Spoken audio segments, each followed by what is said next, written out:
The moon, the biggest mystery of mankind. It inspired the ambition to leave our home planet. We choose to go to the moon in this decade and do the other thing. 50 years ago, the first astronauts step onto the moon.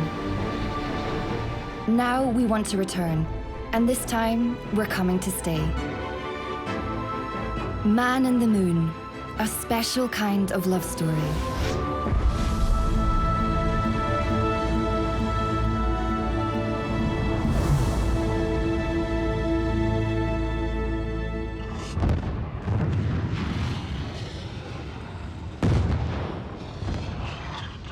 Everything began no less than 4.5 billion years ago. The Earth is still young and makes its rounds alone in the endless universe. When, from the depths of space, a great celestial body begins to approach.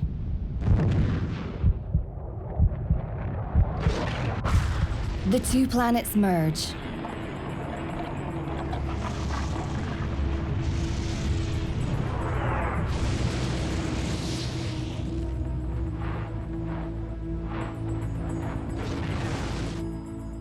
A cosmic union from which our moon emerges.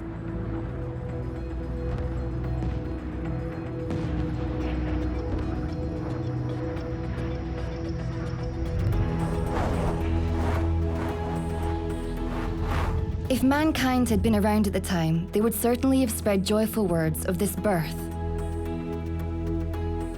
Because the child of the Earth, our moon, is an extraordinary stroke of luck.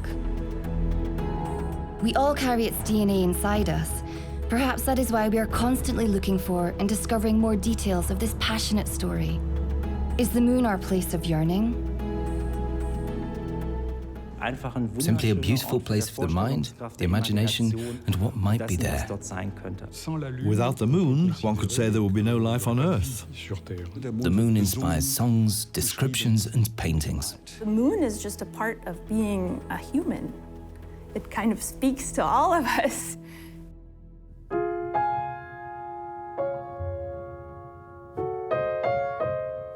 What would we be without the moon? Some of the most beautiful music compositions are dedicated to it, like Claude Debussy's Ode to the Moonshine, Clair de Lune. Since the beginning of time, it has been our nocturnal companion that encouraged us to think about the nature of life.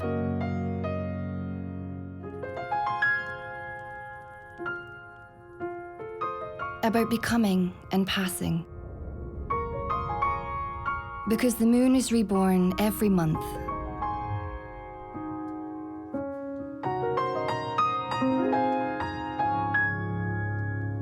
The fascination can also be expressed more prosaically in the form of datasets. It's our closest neighbor. A flight to the moon only takes 3 days nowadays. It has gigantic mountain ranges. The temperatures fluctuate between extremes. Unlike the Earth, the moon has no magnetic field and no atmosphere. The family relationships of the moon are complex. It has at least 172 siblings in the galaxy. Small ones, green ones, some made entirely of ice. And new ones are constantly being discovered. Just recently, 12 new Jupiter moons. But none of the many moons is as close and familiar to man as ours.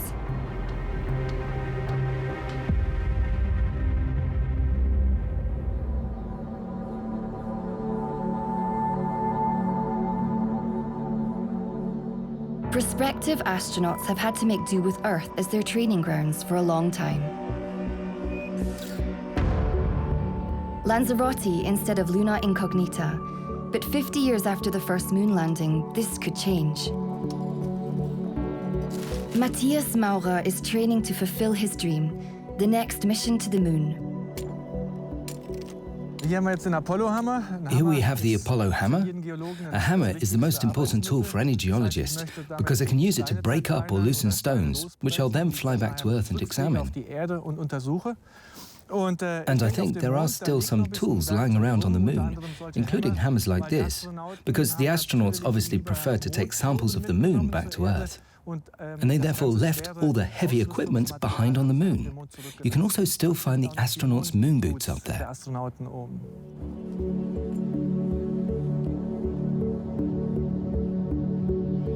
The team from the European Space Agency, ESA, is simulating a geological expedition on the volcanic island of Lanzarote. Space experts, geologists, astronauts and their trainers are rehearsing the next moon explorations here. They are reconstructing the partially forgotten know-how of the Apollo pioneers and testing new technologies. Back in Apollo times, everything was mechanical. But today we also have electronic devices that we want to take with us to the moon, such as a tablet like this that we use to document which samples we're taking and send pictures directly to the ground. On the other hand, I'll also receive images from the control center that tell me exactly, take the stone on the left and not the one on the right that you wanted at first. It's actually very important to have that kind of information. But the problem I have here is that it's hard to operate a tablet like this with the thick fingers. That's why we've had a little tool developed by students. It's actually a pointer that I can use the tablet with. It works, but I think it could be a bit better. We have to work on that. Will Matthias Maurer bring moon rocks back to Earth? For one priceless moment in the whole history of man, all the people on this earth are truly one. One in their pride in what you have done, and one in our prayers that you will return safely to Earth. 4 days after man first set foot on the moon, astronauts Neil Armstrong, Buzz Aldrin, and Michael Collins returned to Earth. And the world celebrates its first moonwalkers. But the Apollo 11 heroes have to watch the celebrations from the isolation lab. Too great is the fear of alien viruses.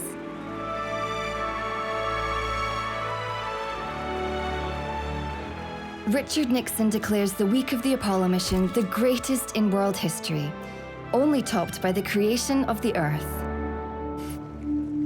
In the meantime, the valuable freight of the Apollo program is secured next door. The first rocks collected by man from another celestial body. The astronauts bring exactly 21.55 kilograms of moon back to Earth. After a total of 7 Apollo missions, our cosmic neighbor is 382 kilos lighter. The moon rock, the true treasure of the Apollo missions. To this day, it is heavily guarded and kept in the lunar sample building of the Lyndon B. Johnson Space Center in Houston, Texas.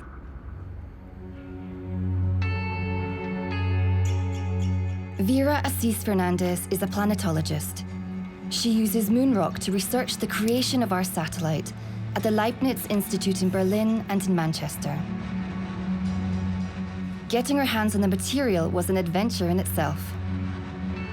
For these Apollo samples that I have here, yes, I had to go to Johnson Space Center. The scientist could not simply take the moon rock with her. I wanted to go to Johnson Space Center and select them myself. This is because the samples are stored in a high-security laboratory, shielded from the environment. You have to go to the special area where the samples are kept. They have these chambers that are filled with nitrogen inside. Each is for a specific landing site. There's a cabinet for Apollo 15, the cabinet for Apollo 11, the cabinet for Apollo 17. They roll down the samples from a little canister into a dish, and then I had to pick fragments that I wanted. Tiny quantities are finally sent to the scientists at the Leibniz Institute in Berlin.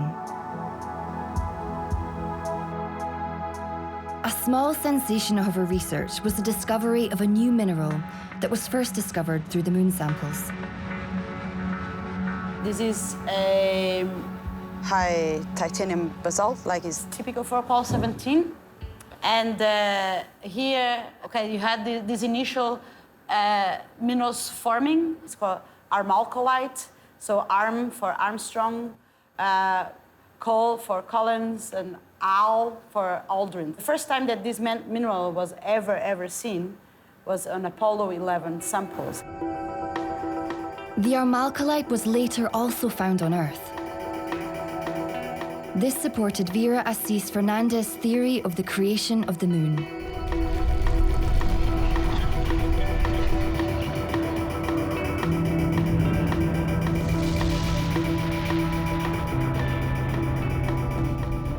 The impactor could not be that dissimilar to the Earth, and that with this calcium isotope work and some other work is showing that maybe these two bodies, actually, their chemistry was more similar than being initially thought.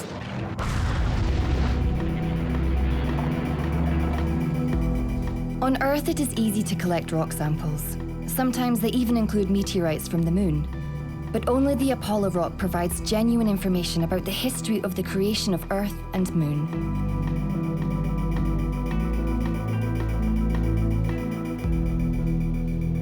I'm a geologist, and the moon is a rock. It's a huge, and it has huge mountains, large, like taller than you have on Earth. So I think one part I like of the moon is the contemplation part of it. And the other one is because it's what we call a dead planet, so it's not as dynamic as the planet Earth. So it has preserved a lot of the history since its formation, which was not too long after the Earth formed. And it has preserved a lot of this history. What is still hidden underneath the surface of the moon? At Solitude Castle in Stuttgart, the artist Hagen Betzwiese presents his story of the celestial body. He possesses a pretty impressive piece of the moon. How does an artist get a piece this size? Was it a gift? Not to forget, President Nixon sent moon samples to 135 heads of state as a diplomatic gesture in the year 1972 alone.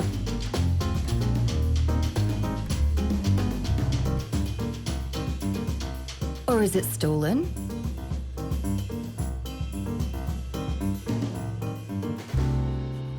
Of the 382 kilograms of moon rock that came back to Earth 50 years ago with the Apollo missions, the majority has mysteriously disappeared. In our work, As Good as a Moon Rock, the core consists of rabbit wire and plaster bandage. The surface is composed of a substance called JSC1 lunar regolith, a synthetically produced lunar dust commissioned by NASA simply because there is de facto not enough lunar dust. Hagen Betzwiese dedicates himself to the side notes, investigates the bizarre questions of space travel. For example, what does the moon smell like? The lunar dust which stuck to the astronauts' suits fills the spaceship with the unmistakable smell of the moon. The astronauts described this smell very precisely. Hagen Betzwiese has a perfumer create the smell of the moon based on these descriptions. It is trapped inside these balloons. Voila!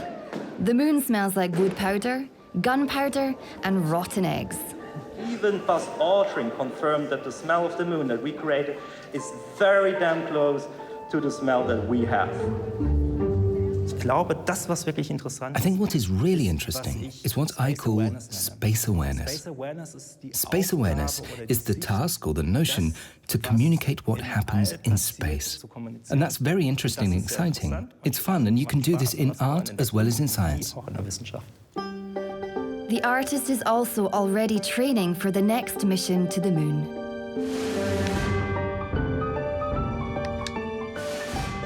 Maybe they're still looking for another astronaut. Hagen Betzwiese is ready and waiting.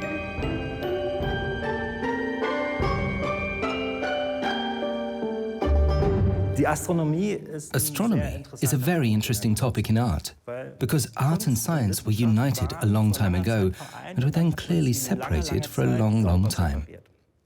My personal story is that I originally wanted to be an astrophysicist, but realized when I was around 16 that I was actually much more interested in the image that science uses to communicate science than in doing science itself.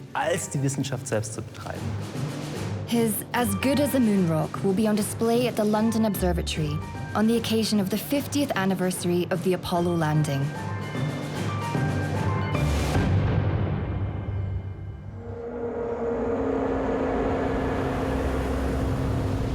No sooner had the moon been born than it was hit by a gigantic meteorite at its south pole. The South Pole Aitken Basin was formed. Countless other impacts damaged its thin crust. Lava flows escaped and cooled. A never-ending meteor shower finally pulverizes its surface. The result is the blotchy surface of the moon, its typical face that inspires myths and legends all over the world.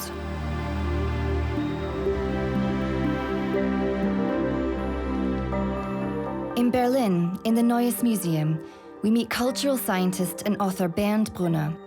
He has explored the question of why the moon has inspired cultural history more than any other celestial body.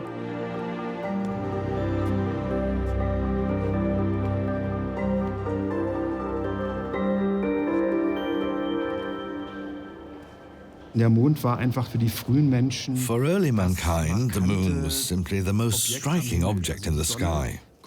Of course, you can see the sun, but you can't look into it because it's so bright that it blinds you. In this regard, the moon is a little more pleasing to the human eye. You could look at it, and it made you think about how to explain the different patches on the moon.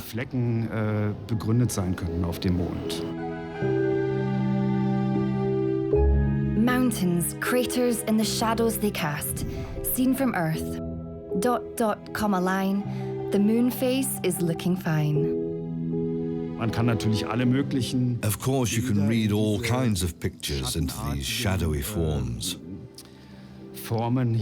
Personally, I find the idea of a rabbit with long ears quite convincing. In Chinese mythology, a hare hops over the lunar surface and mixes the elixir of life for the lunar goddess Chang'e. And from West Africa, the view in the sky reveals a crocodile in the moon. The fact that the face of the moon is so familiar to us also has something to do with the fact that we only ever see one side of it. In Astronomy for Amateurs, the French astronomer Camille Flammarion explained the phenomenon more than 100 years ago with a simple sketch. A boy spins the moon in a circle on a string. The hand spinning the moon is the Earth. We only ever see one half of the moon, namely the one attached to the string. The moon orbits our planet at a distance of 385,000 kilometers. It remains connected to us by an invisible band. This so-called bound rotation provides us with stability.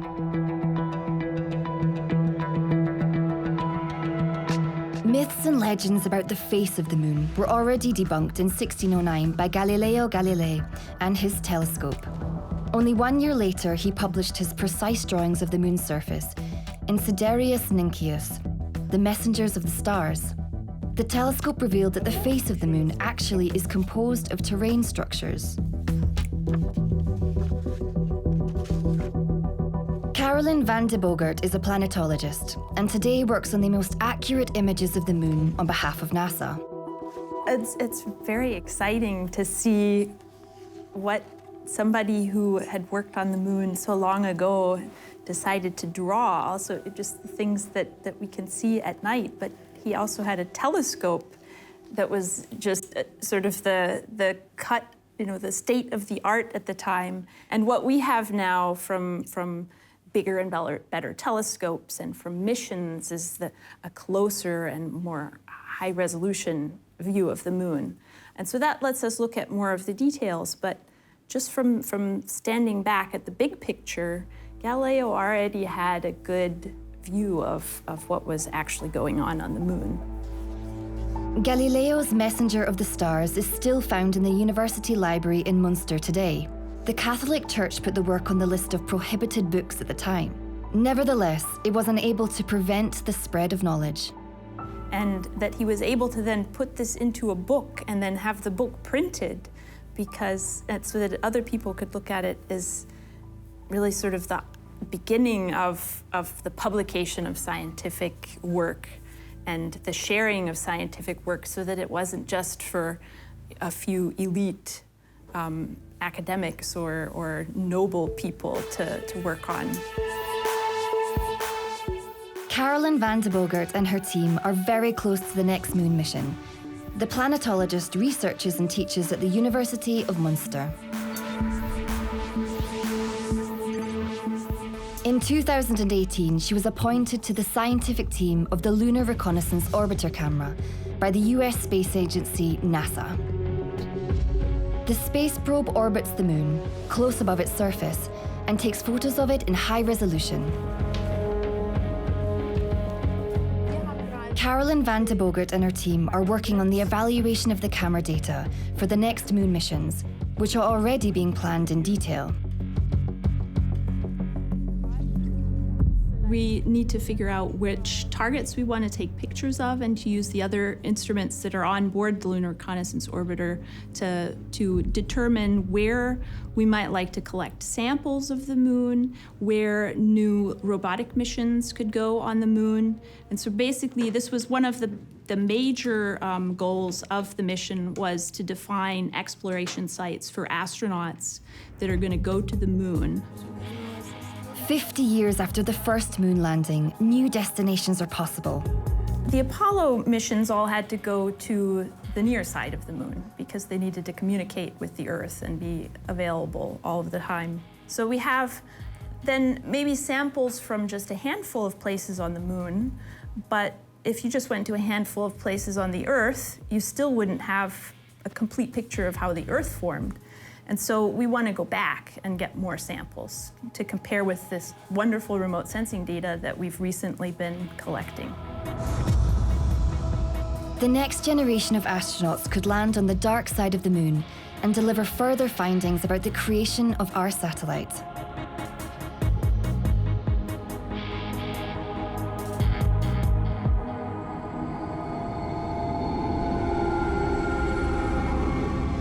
Long before space probes explore the moon,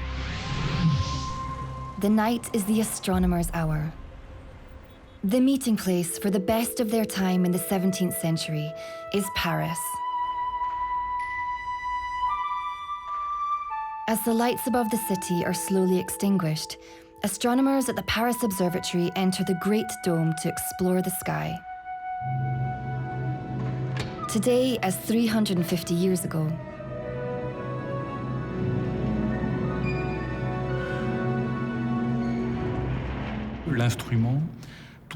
the instruments, everything is all old. You feel like you're slipping into the costume of a 19th century astronomer. Apart from the electricity, nothing has changed. You make a leap in time, go back centuries, and it feels like back then. Our predecessors worked here, so close to the sky, put their eyes on the eyepiece like we do. You feel very privileged.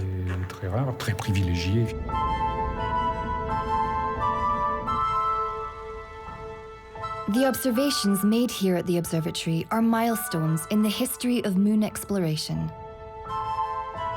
At night, the sky is observed above the rooftops.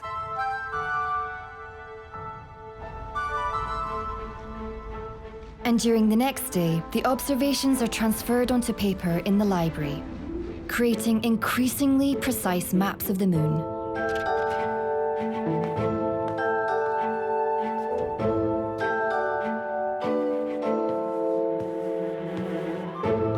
But why do we need maps of the moon? What travelers should they serve in those days?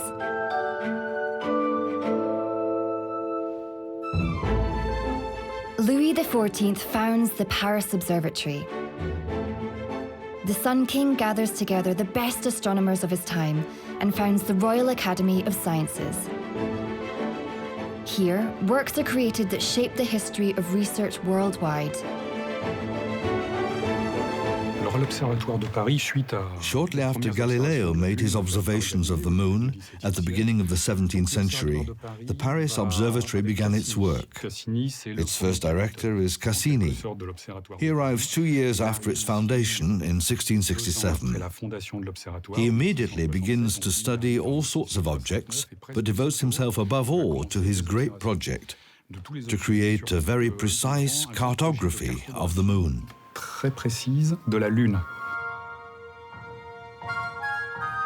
A race with ever better telescopes begins. One more accurate drawing of the moon follows the next. But Giovanni Domenico Cassini has the edge. He allows himself a small artistic freedom with the very precise lunar map, a crater in the shape of a heart. He drew sketches of the moon in different phases of the moon and put them together to form a complete map of the moon, which was the most precise at that time, and which remained the most precise, including small details and the ideas of contrasts, shadows, etc., until photography comes into play and the first photographs of the moon are taken. From 1885 onwards, large format photographs of the moon's surface were taken here over a period of 10 years on the Large Reflector Telescope.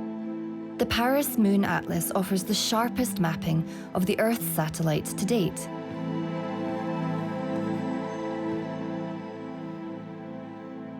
It was here that the first photographic atlas was really created, which was subsequently even relevant for the preparation of the first Apollo moon mission. They still use these first atlases from the observatory.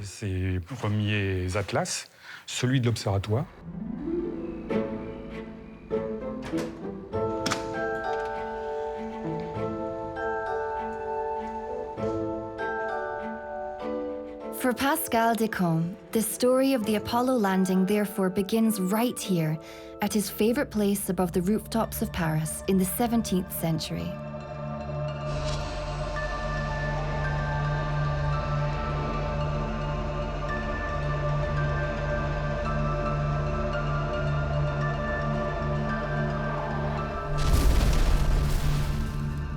The Eagle has landed.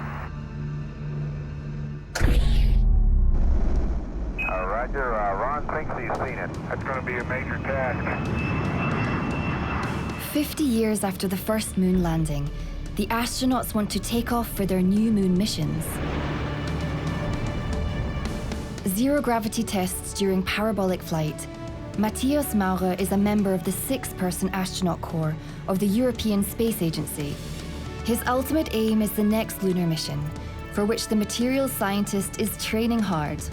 The basic training lasts 2 years, the majority of which he has already completed.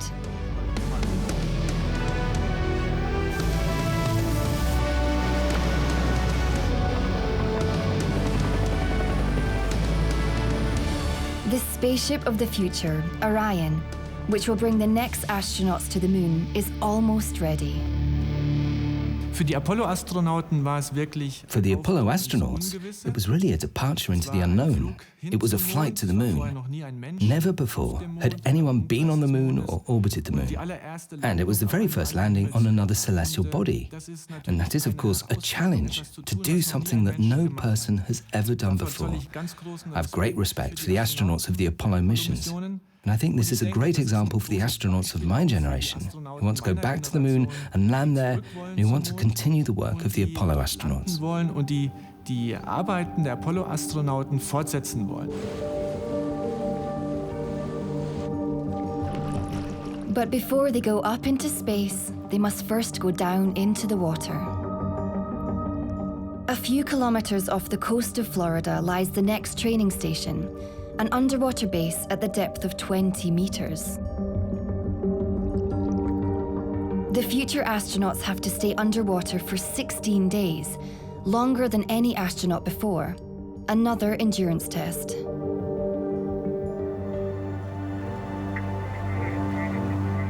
Every step of the training places extreme mental and physical demands on the astronauts. Just like on the moon, outdoor missions are limited in time. Matthias Maurer only has a certain amount of oxygen underwater. His body has to learn how to use it sparingly. It's a rocky path to the moon. Today, astronauts are no longer just test pilots as they were in the early years. Today, they have to be multi-talented.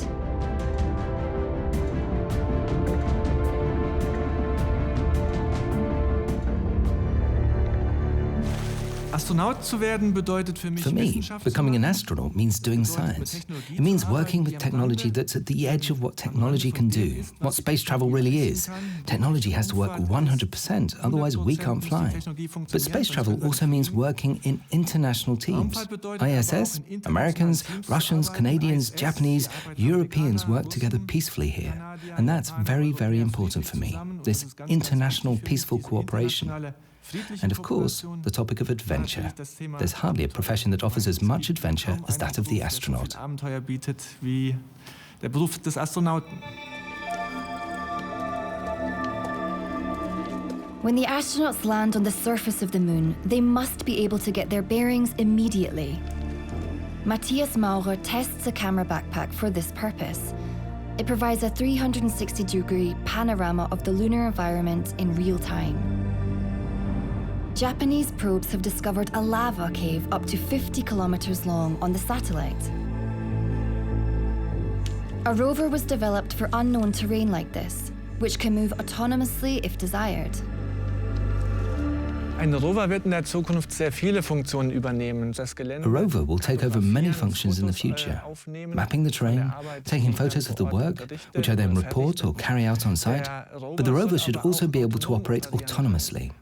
Ideally, it will be equipped with many measuring instruments that provide us with a lot of information. Robots, cameras, probes. The moon is measured to the very last corner. But does this mean we know more about it than previous generations?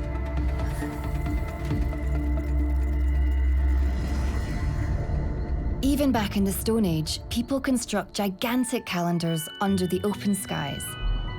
The moon marks the change between day and night. Babylonian astronomers calculate its cycle of 29 days. They brought us the month as a unit of time.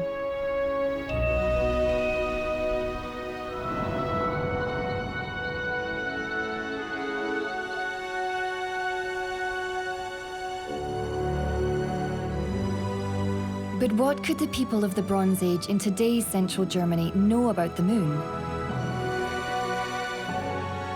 In 1999, the sky disk was found here on the Mittelberg Plateau near Nebra in Saxony-Anhalt. At first, nobody guessed just how important this chance discovery was.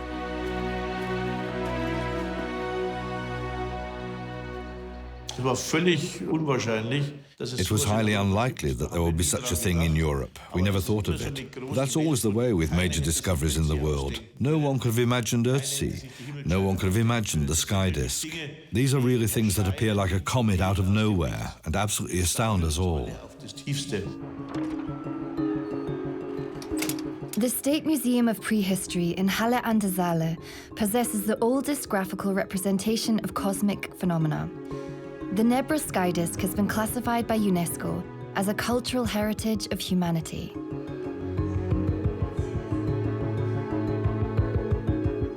But what does it show?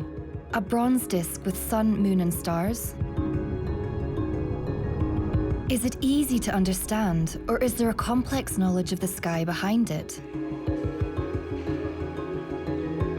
1,600 years before Christ, was there a particularly well-informed group of people who already used an astronomical instrument living in southern Saxony-Anhalt? What could a society that did not yet know scripture know about the moon?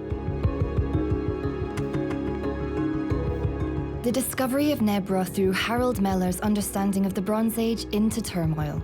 Above all, the special thing about the sky disk is that it's completely matter-of-fact. It's comprehensible to us modern people. It's as matter-of-fact as a traffic sign. It informs in the most reduced way possible. At first, however, it is unclear what it wants to communicate in reduced form. For 4 years, scientists tried to crack the secret code. And they first discovered that 3,600 years ago, people were already trading with the whole of Europe.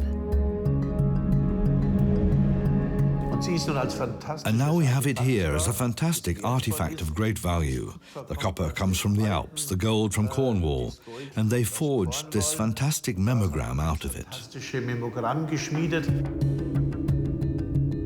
So was the Nebra sky disk a valuable cultic object with which a tribal prince once adorned himself? Put simply, we see sun, moon and stars. Every child would say this is what you see at first glance. But if you take a closer look, you see, aha, it's the crescent moon, and maybe the full moon or the sun, or could it be moon and sun at the same time? In between is a 7-star constellation, which is the Pleiades.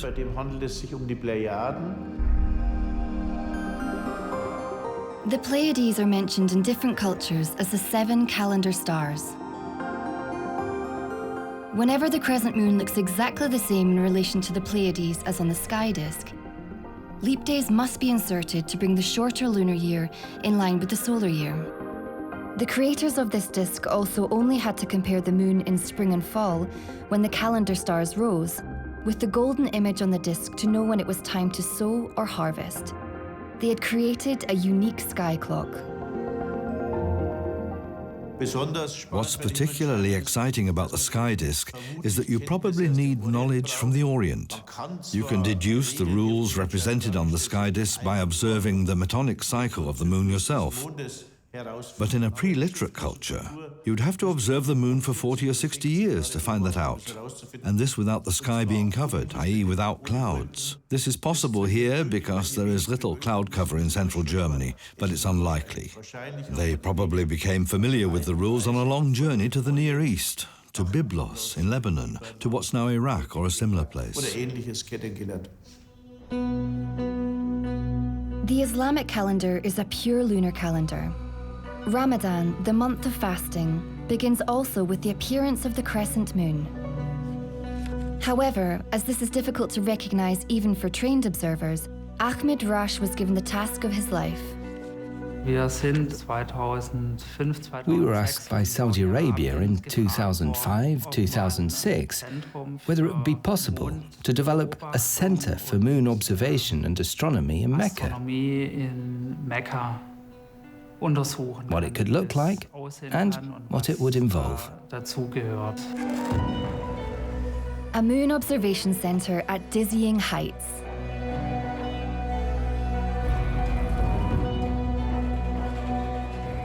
In the middle of the holy district of Mecca, the birthplace of the Prophet Muhammad. The observation center is to state the exact beginning of Ramadan for all Muslims, because Ramadan, like the Christian Easter, travels with the moon through the year, 11 days further forward every year. An observatory in the crescent moon on a high-rise building 600 meters above the ground, and other challenges came on top of this. In the Guinness Book of Records, the tower clock is now mentioned as the clock with the world's largest dial.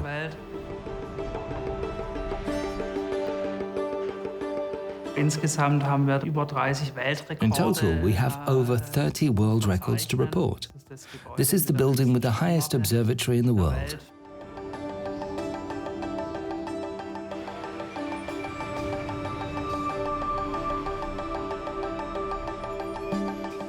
For the observatory in the crescent moon, the moon telescope had to be built in such a way that it compensates for the oscillations of the high-rise building.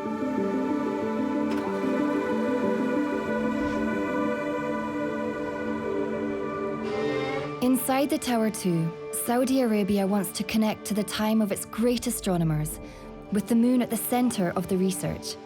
Like many other things, it was imported. When it comes to technical facilities that are just special, and therefore have to meet unique requirements, You're sure to find someone here in southern Germany who'll deliver something that works better than perhaps anywhere else. And you have them all right on your doorstep. It's all here from the area. The Swabians.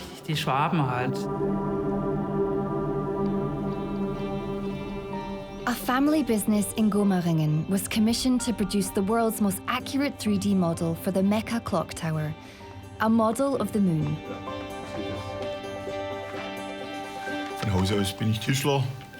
I'm a carpenter, a master carpenter, and we usually make furniture in the workshop.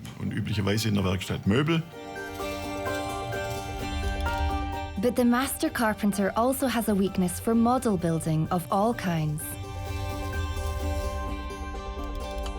And from this, a small branch developed in our company, which produces models for museums and similar institutions. Now Joachim Flug was to make the most accurate 3D moon in the world. Every crater, every mountain, and every valley true to scale, based on the latest data from NASA. We have been commissioned to make 2 moons for the Mecca clock tower, the 3rd tallest building in the world. It has 2 museums. One is open to the public, while the other is not. And the moon was hung and presented in these rooms.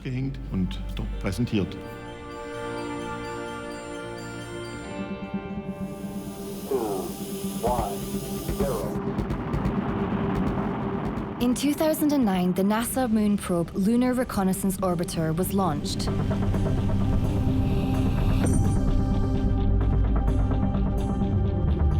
The aim of the mission, the mapping of the entire lunar surface in high resolution. And a Swabian family business is suddenly very close to the project. Receives the latest data from NASA with every lunar orbit. But how do you feed a joineries milling program with data from a lunar probe? Joachim Flug's son solves the problem in theory with a doctoral thesis. But that was not the only obstacle. Well, the big challenge in the beginning was the data, because when we got the order, the LRO satellite had only been in orbit for about 3 or 4 years, and the data was not yet completely available. And it was basically a race against time for the data to be collected and released by NASA. And we actually already had the order and were behind schedule to convert this data into milling results as well.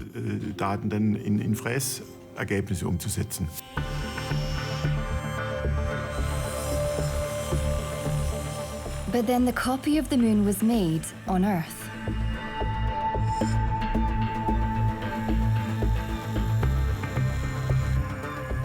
A twin made of plastic.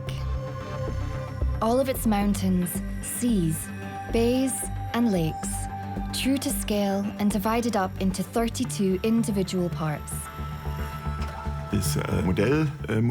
The model had to be divided into segments. A, because we couldn't make it bigger on the milling machine, and B, because it had to be transported in an elevator afterwards, and we knew the dimensions of this. We then chose the shape of an icosahedron. The icosahedron stump is like the classic football, consisting of 20 hexagons and 12 pentagons. And we first made these segments in modeling plastic, and then molded them into glass fiber, transformed them into carbon fiber, so that we had handy and transportable segments that did not make the ball too heavy. Joachim Flug had an extra model of the moon made for NASA. They will collect their moon model on the occasion of the 50th anniversary of the Apollo landing. Joachim Flug can remember this very well. I was sitting in front of the TV as a teenager when the Apollo landed, when Armstrong and Aldrin walked on the moon as shadowy figures on the black and white TV. And now we were practically getting data directly from NASA. We downloaded them. And this within a time span of just 50 years. That's what really made me tingle and get excited about it, that we made such a big leap in development within such a short time, so that we as carpenters can convert these data into a 3D form.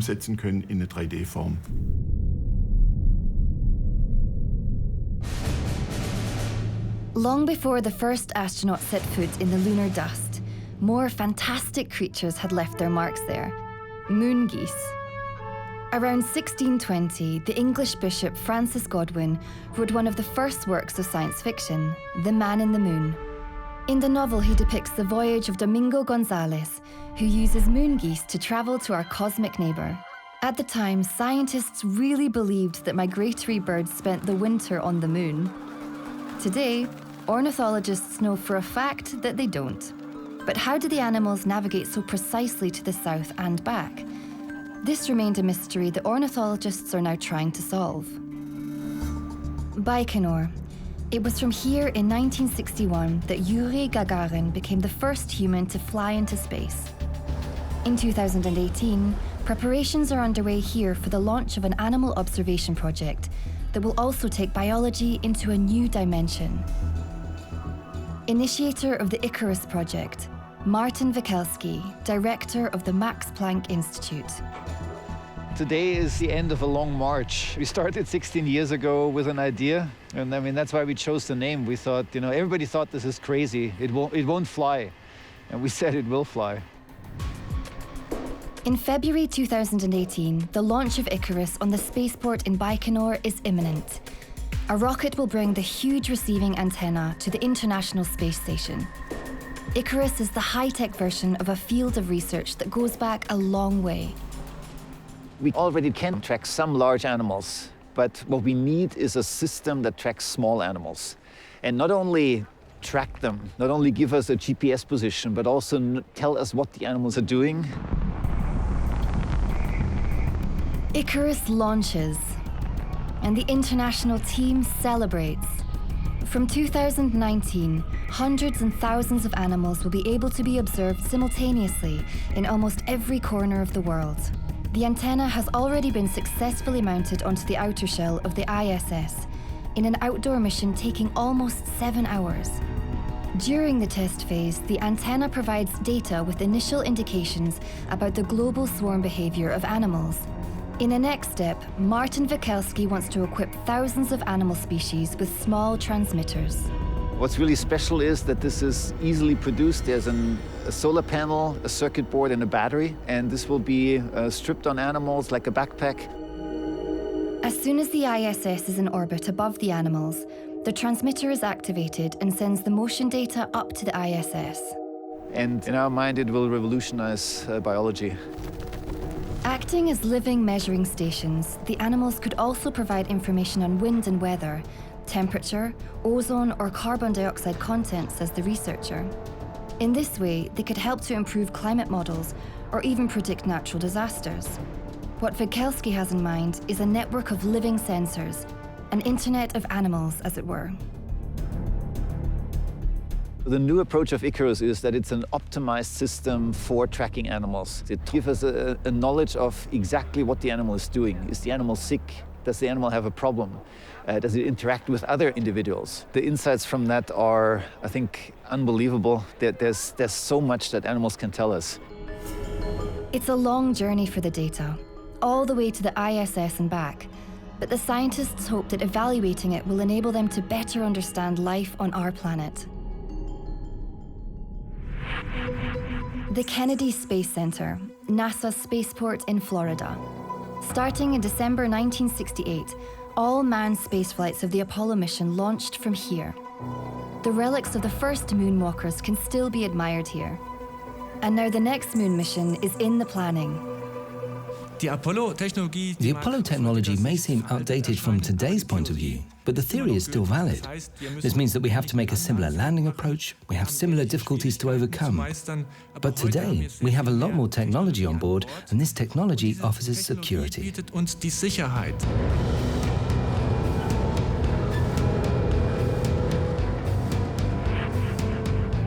Experts on space travel today have other goals in sight than the Apollo planners back then. On the next moon mission, astronauts will not only be coming to walk on the moon, next time they are coming to stay. Work is already underway on the lunar village of the future.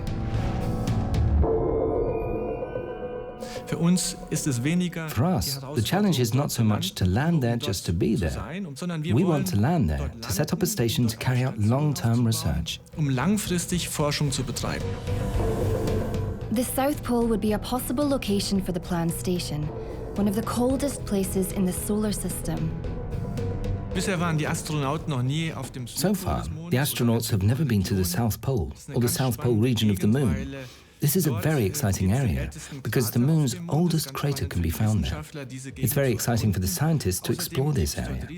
In addition, huge deposits of water ice are thought to be there, but this still has to be proven. And descending into these deep craters, recovering this water ice and then using it, that will be the greatest challenge for manned spaceflight.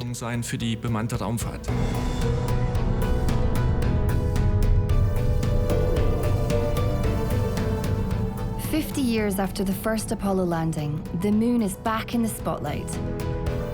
Its fascinating story continues.